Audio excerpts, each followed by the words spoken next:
Alors, bonjour à tous, j'espère que vous me voyez bien et que vous m'entendez bien. Je suis ravie d'être avec vous aujourd'hui. On va faire une conférence d'obstétrique. Donc, comment ça va se passer? Alors, je vais vous proposer de balayer une grande partie des sujets d'obstétrique à partir de plusieurs dossiers et on va en profiter pour faire beaucoup de rappels de cours.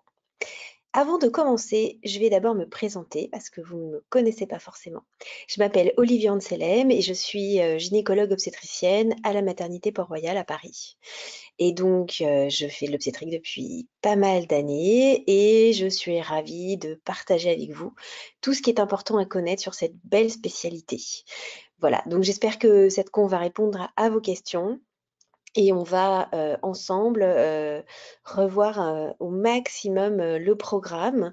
Vous savez qu'en complément de cette conférence qui est vraiment axée sur, les rappels de cours, vous aurez également un TD qui vous sera proposé, qui, vous, propose de, compléter avec, la mise en application de certaines choses qu'on aura vues et voir également quelques petits compléments.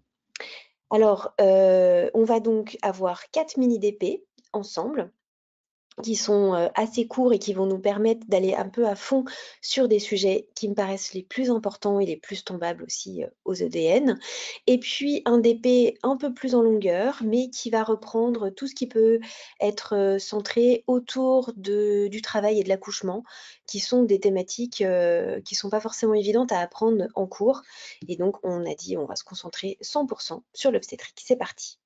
Premier DP, dans ce DP, nous allons parler d'hypertension artérielle, de prééclampsie et donc des pathologies vasculaires placentaires. On commence direct par un sujet qui n'est pas forcément évident et donc vous verrez, les rappels ici sont très importants. Alors on va rentrer dans le sujet avec, cette patiente. Donc vous suivez pour sa première grossesse madame E. Primigès de 32 ans. La grossesse se déroule normalement jusqu'à 28 semaines d'aménorrhée, où lors de la consultation mensuelle, vous notez à 3 reprises une hypertension artérielle à 160-100 millimètres de mercure. La bandelette urinaire retrouve une protéinurie supérieure à 3 croix. Vous réalisez sur un échantillon d'urine un ratio protéinurie sur créatininurie qui est à 50 mg par millimole. Première question, quel est votre diagnostic? Donc là, c'est facile. Votre diagnostic, c'est celui de la prééclampsie. Mais vous pouvez être un peu plus précis parce que vous avez déjà un critère de sévérité, puisque l'hypertension artérielle systolique est à 160 et donc vous pouvez dire qu'il s'agit d'une prééclampsie sévère. Alors les définitions, c'est très simple. Pour pouvoir poser le diagnostic d'une prééclampsie, il faut se référer aux recommandations du collège de 2023. C'est l'association d'une hypertension artérielle, systolique supérieure ou égale à 140 et ou diastolique supérieure ou égale à 90, associée à une protéinurie supérieure ou égale à 0,3 g par 24 heures, ou un ratio protéinurie sur créatininurie supérieur ou égal à 30 mg par millimole. Et cette association survient après 20 semaines d'aménorrhée, c'est-à-dire que si jamais vous avez déjà une hypertension et une protéinurie avant 20 semaines d'aménorrhée, il faut se poser la question d'un diagnostic différentiel. Alors dans un dossier, on peut vous donner soit la protéinurie, soit le ratio, mais très souvent on va se baser sur le ratio parce qu'on peut le faire sur un échantillon d'urine, alors que la protéinurie des 24 heures, il faut collecter les urines pendant 24 heures et on va avoir un diagnostic un peu plus tardif, donc le ratio est beaucoup plus pratique. Mais les deux sont valables dans les définitions. Ensuite, vous avez des critères de sévérité qui vont se surajouter et qui vont vous permettre d'être précis dans votre diagnostic. Ces critères de sévérité, vous allez avoir dedans l'HTA sévère, comme chez notre patiente, avec au moins 160 de systolique, ou pour la diastolique, au moins 110. Le fait d'avoir une protéinurie supérieure à 3 g par 24 heures, la créatininémie supérieure à 90, une oligurie inférieure à 500 par 24 heures, une thrombopénie inférieure à 100 000, une cytolyse hépatique supérieure à 2 N, et puis on va retrouver également une douleur abdominale épigastrique ou une douleur de l'hypocondre droit en barre persistante ou intense, une douleur thoracique, une dyspnée ou un OAP, et des signes neurologiques avec des céphalées sévères ne répondant pas au traitement, des troubles visuels ou auditifs persistants, des réflexes vifs diffusés et polycinétiques. Vous voyez que là, j'ai mis certains de ces critères en jaune et certains en rose, parce que les critères qui sont en rose constituent également des signes de gravité. Ces signes de gravité, je vous les ai remis ici. Dedans, vous allez retrouver la pression artérielle systolique, mais cette fois-ci, elle est supérieure à 180 et la diastolique à 120. On retrouve la douleur épigastrique ou la douleur de l'hypochondre droit en barre. On retrouve les signes neurologiques et dedans, il y a en plus le déficit neurologique et les troubles de la conscience. On retrouve la détresse respiratoire et l'OAP. Et on rajoute le HELP et l'insuffisance rénale aiguë. Donc, vous voyez qu'il y a trois possibilités quand on a une prééclampsie. Il y a la prééclampsie sans signe de sévérité, ce qu'on appelle la prééclampsie modérée, la prééclampsie avec signe de sévérité et la prééclampsie avec signe de gravité.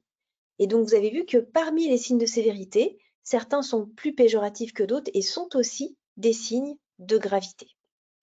Cette distinction en trois classes dans la prééclampsie, elle est importante parce qu'elle va après vous permettre de savoir quel traitement vous allez proposer.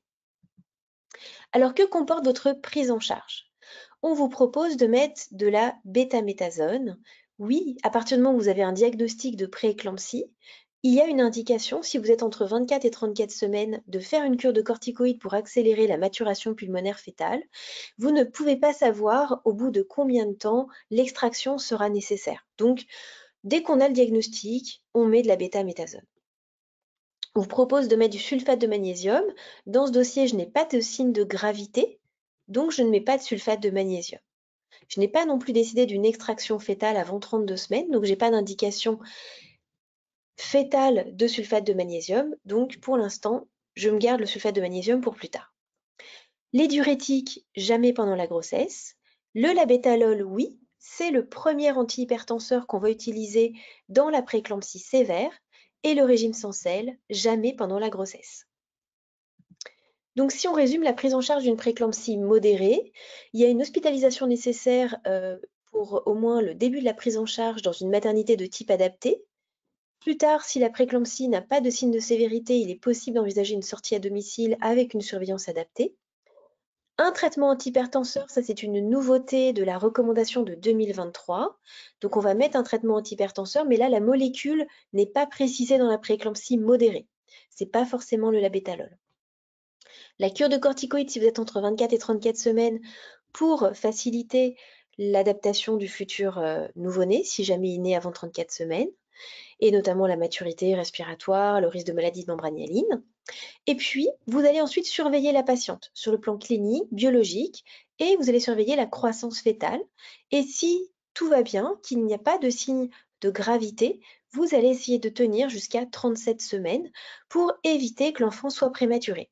À 37 semaines, en revanche, on n'a plus rien à gagner en termes de prématurité et on a encore des risques médicaux pour la mère et pour l'enfant. Donc à ce moment-là, on décide d'arrêter la grossesse et donc de déclencher l'accouchement. Deuxième cas de figure, la prééclampsie sévère, hospitalisation, traitement antihypertenseur, avec là la précision que le traitement de première intention, c'est le labétalol, Péros. Si jamais on a besoin de rajouter un deuxième antihypertenseur, on rajoutera de la nicardipine ou de l'alpha-méthyldopa. Et si on est entre 24 et 34 semaines, bien sûr, on fait la cure de cortico. Et comme tout à l'heure, on surveille et on attend jusqu'à 37 semaines en l'absence de signes de gravité. Et à 37 semaines, on déclenche. Enfin, la prééclampsie sévère avec signe de gravité, là le traitement doit être mis par voie intraveineuse. En première intention, le labétalol. Si on doit mettre un deuxième traitement antihypertenseur, la nicardipine ou l'urapidil. Et là, on a une indication de sulfate de magnésium. Pourquoi? Parce que le sulfate de magnésium diminue le risque d'éclampsie et d'HRP.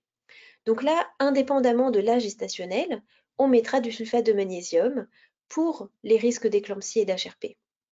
Et quand on a un signe de gravité et qu'on en est là, on a une indication d'extraction fœtale. Donc, l'histoire va se terminer à ce moment-là, si vous avez le signe de gravité, par une césarienne en urgence. Alors, que comporte votre surveillance biologique? Donc, je reviens à notre patiente qui a une prééclampsie sévère. La surveillance biologique, elle doit comporter surveillance de la numération sanguine, pour le risque de thrombopénie en particulier, Azatalate aussi pour le risque de cytolyse hépatique et de HELLP syndrome. Les dédimères, jamais pendant la grossesse, ils ne sont pas interprétables. La créatinine, oui. L'aptoglobine, oui. Ce bilan correspond à ce qu'on appelle un bilan vasculo-rénal, c'est-à-dire un bilan biologique qui vous permet d'aller rechercher des signes de sévérité ou de gravité. Donc l'ANUM, l'hémostase, parce que vous pouvez avoir aussi une CIVD dans une prééclampsie, les transaminases, un marqueur de l'hémolyse qui peut être les LDH, l'aptoglobine ou les schizocytes, le fibrinogène, la créate, la protéinurie des 24 heures. Un petit mot pour bien comprendre la physiopathologie de la prééclampsie. Tout n'est pas encore parfaitement élucidé aujourd'hui, mais il y a quand même des choses qui sont vraiment importantes parce qu'elles vont vous aider à retenir les complications que vous pouvez observer. Il faut savoir que la prééclampsie est une maladie qui va arriver en deuxième moitié de grossesse, on l'a vu après 20 semaines d'aménorrhée, mais qui résulte d'une anomalie très précoce au début de la grossesse, notamment dans le premier trimestre, quand le trophoblaste va se développer. Il y a des cellules qui viennent du trophoblaste et qui ont la capacité de migrer dans le myomètre pour aller jusque dans les vaisseaux utérins. Ces cellules du trophoblaste vont venir remplacer les cellules endothéliales des vaisseaux utérins pour donner des nouvelles propriétés à ces vaisseaux utérins. Les vaisseaux utérins, en dehors de la grossesse, c'est des vaisseaux qui sont très résistants parce qu'il n'y a pas besoin d'amener beaucoup de sang à l'utérus. Mais là, avec la grossesse, il va falloir faire baisser les résistances pour ouvrir les vaisseaux et augmenter l'apport de sang qui va venir ensuite irriguer la chambre intervileuse dans le placenta. Donc ce mécanisme-là qui est induit par le trophoblaste, il s'appelle le remodelage vasculaire utérin. Si vous avez un défaut de remodelage vasculaire utérin, eh bien, il va y avoir une hypoperfusion placentaire. Initialement, ça ne va pas forcément se voir parce que les besoins du placenta et du fœtus ne sont pas très importants, mais à mesure que la grossesse va avancer, les besoins en oxygène du placenta et du fœtus vont augmenter. Et à ce moment-là, cette hypoxie placentaire va se révéler. Alors, il va y avoir des conséquences bien sûr chez le fœtus qui ne va pas avoir suffisamment d'apport d'oxygène et qui va donc pouvoir développer un retard de croissance vasculaire, une hypoxie chronique et dans les formes les plus graves, ça va conduire à une mort fœtale in utero. Mais chez la mère, il va y avoir tout un tas de mécanismes d'adaptation qui vont se mettre en place et qui vont pouvoir provoquer une véritable maladie endothéliale chez la mère. Pourquoi? Parce que ça va faire intervenir un premier réflexe qui est un réflexe d'hypertension artérielle maternelle pour essayer de perfuser le placenta plus fort. Donc il va y avoir une hypertension artérielle maternelle. Cette hypertension, elle a pour objectif donc d'améliorer l'apport de sang au placenta, mais elle va léser